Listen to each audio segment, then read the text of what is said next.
Vice Principal Ma'am, teachers, judges and my dear friends. Today we are here to present a drama and the theme is why do we celebrate Raksha Bandhan? Mahabharat काल की पौराणिक कथा. Let us introduce the character of this drama. Vaishnavi as Shri Krishna, Kanisha Pal as Draupadi, Navyan Sarva as Shishupal, Shrashti as Shruti Devi, Navya as Brahman, Namrata Dinava Kainat Bhakti and Jai Prajapat as Praja. Rakshabandhan मनाने के पीछे कई सारी पौराणिक कथाएं हैं. इनमें से एक महाभारत काल की कहानी है. भगवान श्री कृष्ण की श्रुति देवी नाम की एक काकी थी जिनकी बहुत मन्नतों के बाद शिशुपाल नाम का एक पुत्र प्राप्त हुआ. लेकिन शिशुपाल जन्म से ही बहुत बीमार रहता था. उसकी बीमारी इतनी बढ़ गई थी कि जल्द ही उसकी मृत्यु हो जाती.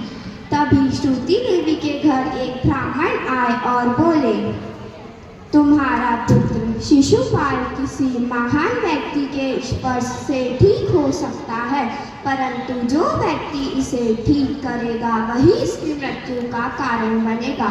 यह सुनकर श्रुति देवी घबरा गई कि उसका बेटा ठीक होकर भी मृत्यु के करीब हो जाएगा, परंतु वो अपने पुत्र को स्वस्थ करने का प्रयास करती रही.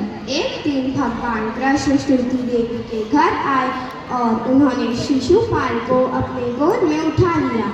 इसके बाद शिशुपाल एकदम स्वस्थ हो गया. शिशुपाल के ठीक होने की खुशी के साथ ही श्रुति देवी को यह भी डर लगा रहता था कि शिशुपाल अब श्री कृष्ण के हाथों ही शिशुपाल की मृत्यु होगी. वह हाथ जोड़कर भगवान श्री कृष्ण से विनती करने लगी, हे केशव, हे माधव, शिशुपाल की सभी गलतियां आप माफ करने का आप मुझे वचन दें.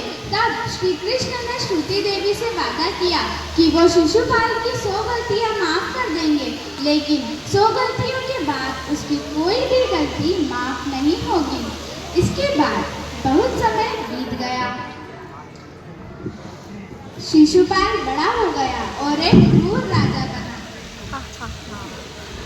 वो अपनी प्रजा पर बहुत जुल्म करता और भगवान श्री कृष्ण को भी अपशब्द कहता था. ना चाहते हुए भी भगवान श्री कृष्ण उसकी सभी गलतियां माफ कर देते थे, परंतु अब शिशुपाल अपनी 100वीं गलती कर चुका था. एक दिन एक बड़ी सभा में जहां भगवान श्री कृष्ण भी मौजूद थे, शिशुपाल सबको अपना अहंकार दिखाने लगा. यहाँ तक कि उसने भगवान श्री कृष्ण को भी निचला जानकर लोगों पर जुल्म करने को उत्तम बताया. एक राजा के मुंह से ऐसी बातें सुनकर श्री कृष्ण क्रोधित हो गए और उन्होंने सुदर्शन चक्र को आज्ञा दी और सुदर्शन चक्र ने शिशुपाल का वध कर दिया. जैसे ही भगवान श्री कृष्ण ने अपना सुदर्शन चक्र छोड़ा तो उनकी उंगली में चोट लग गई.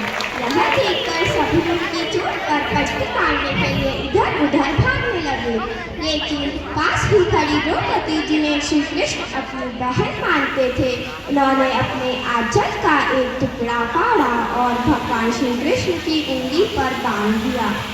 जब भगवान श्री कृष्ण ने उसे एक बहन का भाई के प्रति स्नेह जानकर उनसे वादा किया कि वो अपनी बहन के द्वारा बांधे गए इस रेशम के कपड़े के बदले अपनी बहन द्रौपदी की सारी उम्र रक्षा करेंगे. जब द्रौपदी किसी मुसीबत में फंसेगी तब तक भगवान कृष्ण भाई का फर्ज निभाकर उनकी रक्षा करने अवश्य आएंगे. उसी दिन से रक्षाबंधन का यह त्योहार भाई बहन के स्नेह का प्रतीक माना जाने लगा. धन्यवाद.